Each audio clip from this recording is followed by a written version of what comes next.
I'm calling you out. These are excuses. And if you truly believe that, do me a favor, go and see how much time you spend every day on your phone on social media. It's more than 20 minutes for sure. So the way I think about reading is this. Someone has dedicated their entire life to write down all the mistakes they made, the experiences. You can gain everything that a person's worked hard for throughout their entire life, and you've essentially lived another lifetime. You've gained every mistake and you can learn from it. All the experiences, the mindset shifts, everything they've learned, whatever they've been doing, in a few hours, days, or weeks.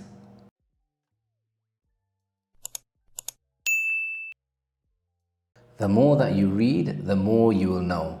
The more that you learn, the more places you will go. Hello and welcome to the next episode of Raising Humans. As you can guess by the introduction, today we are going to be talking about reading and the importance of cultivating a culture of reading within the home with your children. To start the podcast, I'll talk about my story when it comes to reading and my relationship with reading. So, my early experiences of reading, the most vivid memories that I can remember was in school. So the first story that I remember was in year 3 with my teacher called Mrs. Chance, and we were reading a book called Fantastic Mr. Fox. And I just remember how much I really enjoyed that book, even though it was so simple. Just thinking about the way the fox got out of the predicament he was in, I was left on edge. We read that book over a term or a long period of time, and I just remember looking forward to story time the next day over and over again.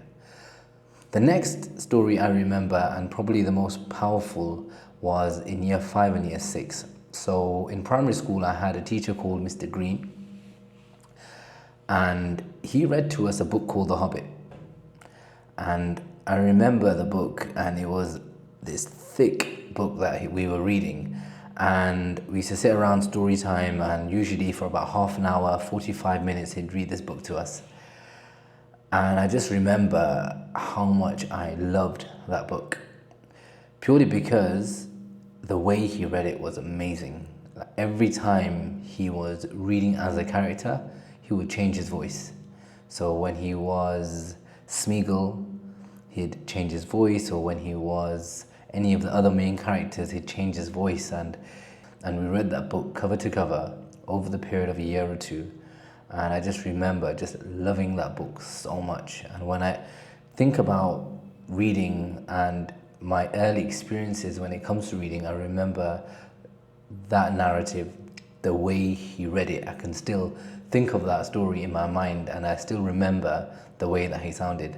And sometimes when I'm reading to my own children, when I'm trying to be a character, I try to change my voice, and I can never do it as good as he did, but I try to emulate that as much as I can. And the last memory I have in my early years of reading was reading together as a family. And I remember that my dad is very, very religious, and he likes reading Islamic literature. So what we'd do is we'd sit together as a family every evening, and for about 20 minutes, 30 minutes, we'd read from a book. And everyone had a turn to read. And initially, I remember not wanting to read because I wasn't confident in my abilities of reading, but very shortly, I always wanted to be the person to read. And I became a lot more confident in reading. And I just remember always asking to be the one to read, and becoming more and more confident, ensuring that when I read that I was clearly pronouncing all the words as well. And even now I can remember being that book being passed around as well. And although the purpose of why we read was different, it still encouraged and made us a lot more confident when it came to reading in front of other people, which I, as a teacher, know that a lot of students get very shy when it comes to reading in front of the classroom because they're not very confident in their abilities to read in front of other people. Outside of that, going into college and university, I believe that I just didn't have a love for reading after that.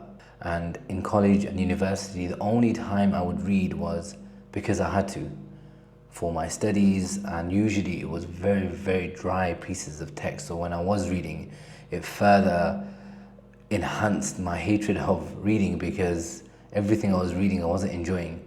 I was only doing it to make sure I get good grades in that subject.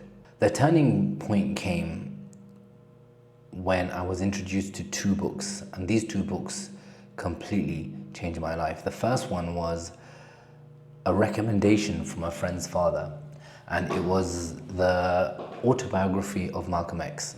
And even now, I remember exactly where I was during my few days of reading this book.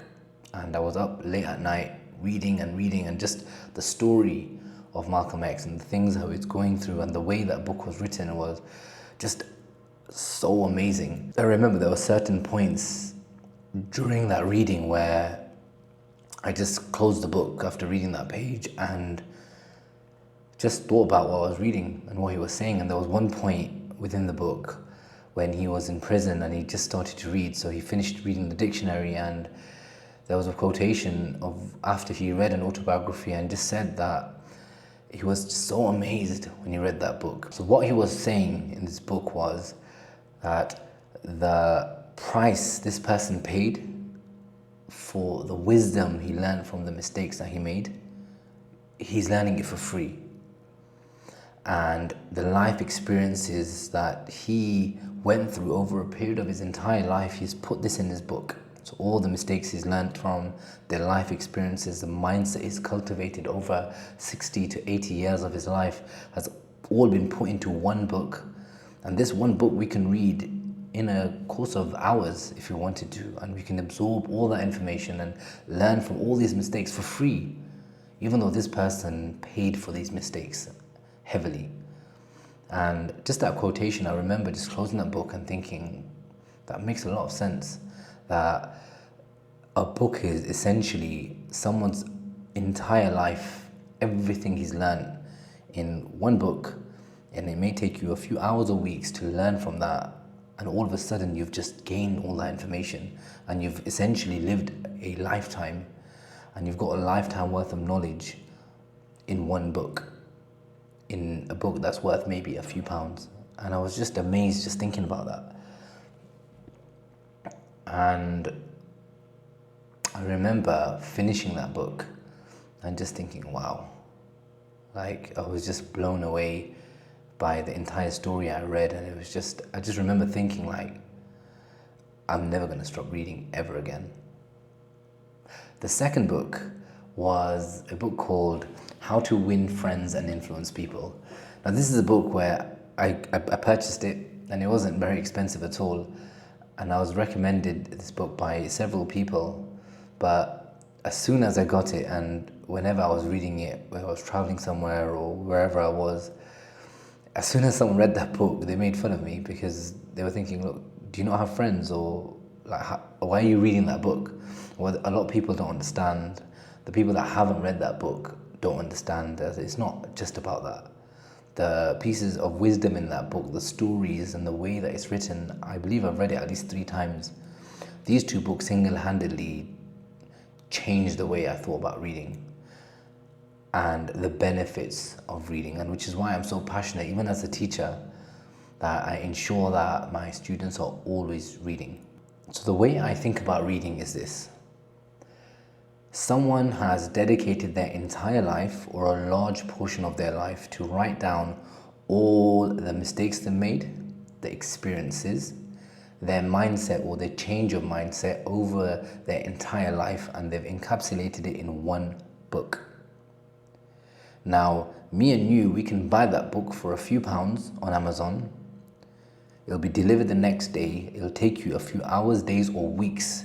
And within that time period, you can gain everything that a person's worked hard for doing throughout their entire life in that short time. And you've essentially lived another lifetime. You've gained every mistake and you can learn from it. All the experiences, the mindset shifts, everything they've learned, whatever they've been doing, in a few hours, days, or weeks. And when I thought about that, I was just like completely amazed and just thinking like, why are more people not reading? Like, it's literally a cheat code.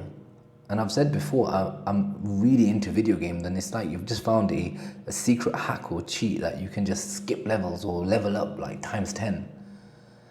But no one's really doing it, whatever field you're in. You know, if you want to start a business, or you're into tech, or you're into public speaking or education or finance, whatever it is, there'll be people in that field that are infamous. You get their autobiographies, you read through them, and you will literally live their life while you're reading that book, and you can learn everything about them during that time. And why are more people not using this shortcut? It just doesn't make sense to me. And it's so easy to access, it's not even expensive. Think about that. So once I started finishing these two books, I went into a reading frenzy. I was filled with regret, thinking, wow, I can't even remember what age I was, but I was quite old. It was past 2021 at this point. And I was just thinking, I've wasted like at least 15 years of my life where I could have been reading so many books, and I've just wasted that time. And that's when I just started reading, and I got recommendations from friends that are also into reading. And I remember the first couple of books after that, I remember reading The 48 Laws of Power, Animal Farm, 1984, The Richest Man in Babylon, and so much more. And I just kept going and going and going, and it was just, I just couldn't get enough of it. Every night I was reading for hours and hours, and it was the best experience of my life. Okay, so the why. Why should you read? So number one, like I mentioned before, you upload the life of someone else in the space of hours or days. Everything they've learned, you upload it into your brain and you learn from it. Number one. Number two, Jim Rohn says that you are the average of the 5 people that you spend the most time with. So if you have friends that have bad habits, they don't use their time productively, they're not fulfilling their potential, they're bad financially, whatever it may be, the likelihood is that you will have adopted many of these qualities. And the inverse is also true. So if you have friends that are successful, they're hardworking, they have a purpose, they're driven, they're good parents, the likelihood is that that is going to rub off on you too. So by reading these books of these notable individuals all the time, it's equivalent of that person speaking to you. It's the equivalent of you being around these people all the time.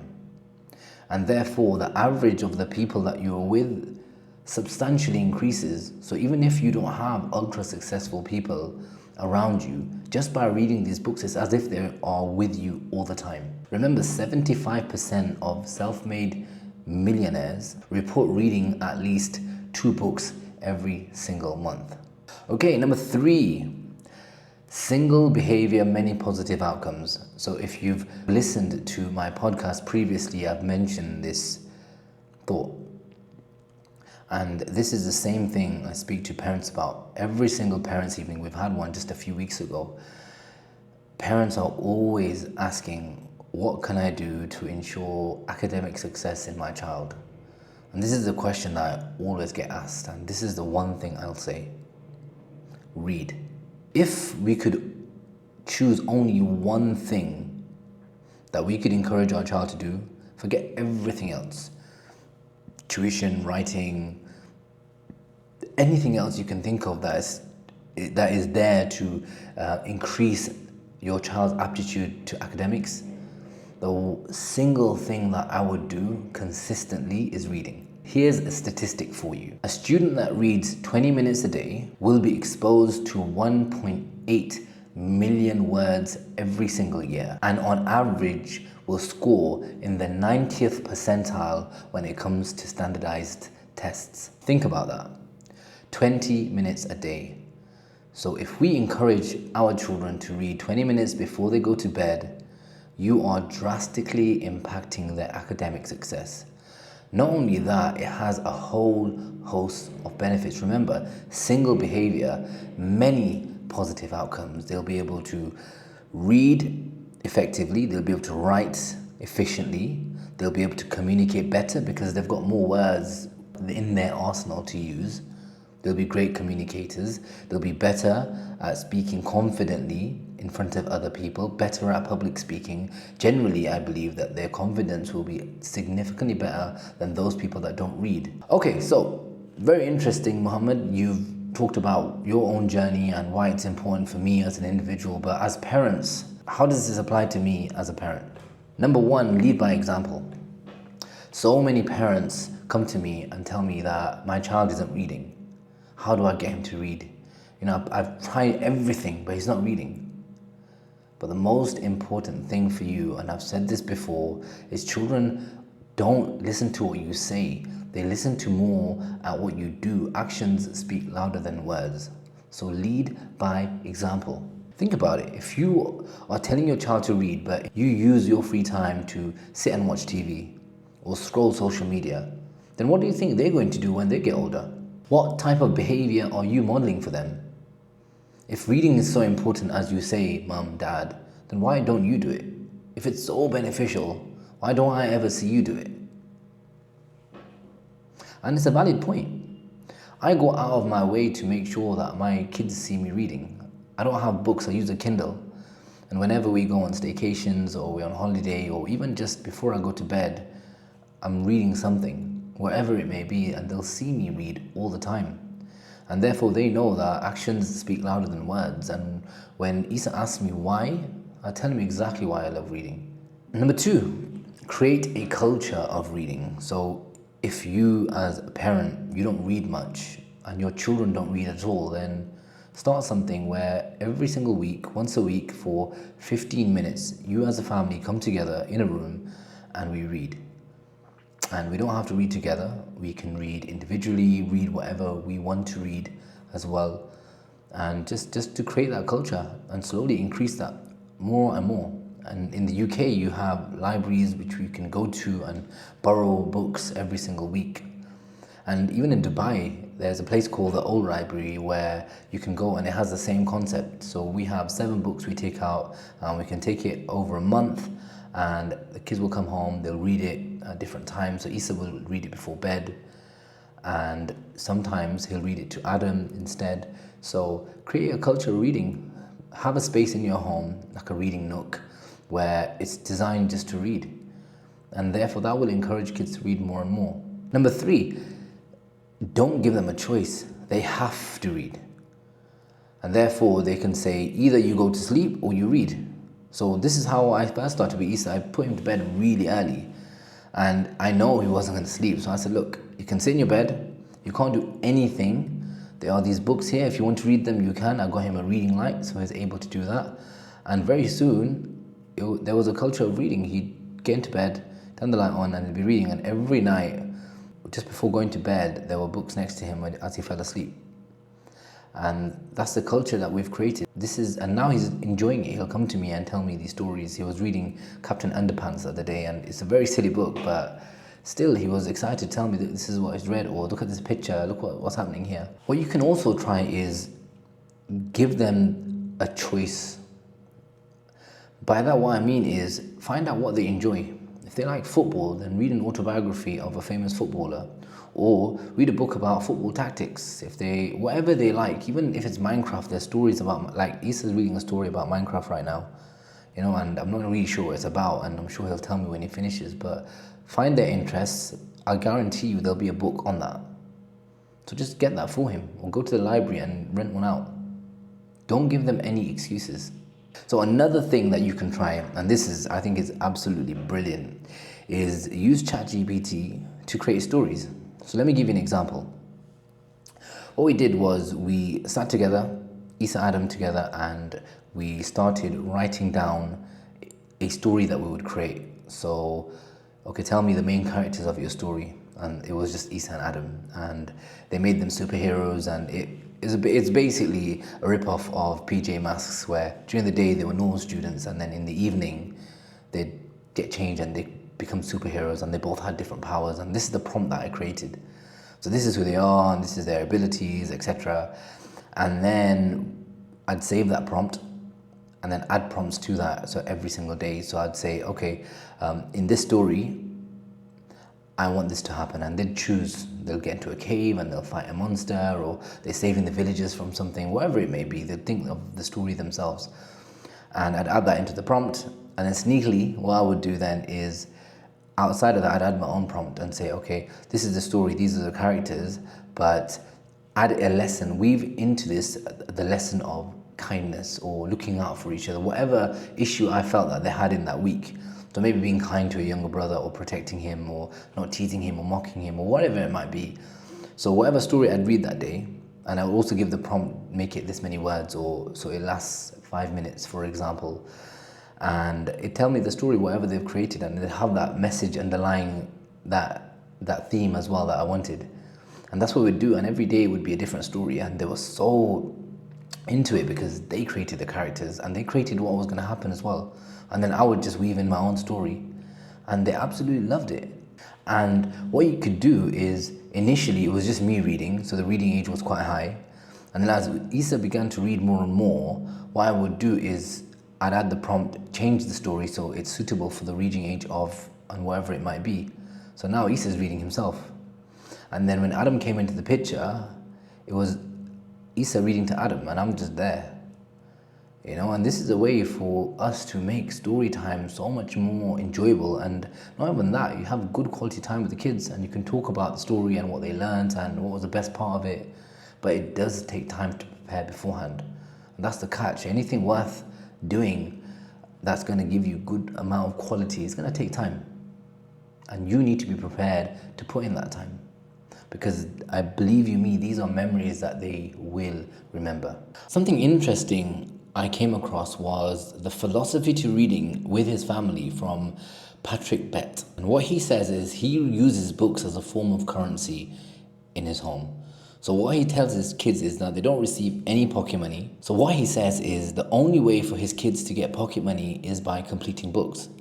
And every book the child reads, they'll receive a certain amount of money. And in order for them to qualify, they need to complete a book report on what the book was about, the main characters, what they learned, the lessons they derived from it, whether they thought it was a good or bad book and why. And once he's submitted that and they've read it, then they'd receive some financial incentive. And I thought that was such an interesting idea. He later goes on to say that every child in his house needs to read a certain amount of pages every single day. And the age that his children are at now, they read 20 pages a day minimum. And if they don't meet this quota, then the rewards that are attached to that, they will not get. For example, on the weekends, they're allowed iPads. If they don't read 20 pages a day, for that week, there's no iPads for them at all. Or in the evenings on the weekends, they can watch movies and shows, etc. They will not get that. And if they successfully meet the quotas, every quarter they'll be able to ask for things. Whatever a child, as they normally do, what they ask for, Dad, I want this or that. If they've not met the quotas, they don't get it. And this is how important reading is for him. And if you don't know who Patrick Bett is, he is an American entrepreneur and businessman, and he has a net worth of over $350 million. And he is a self-made millionaire.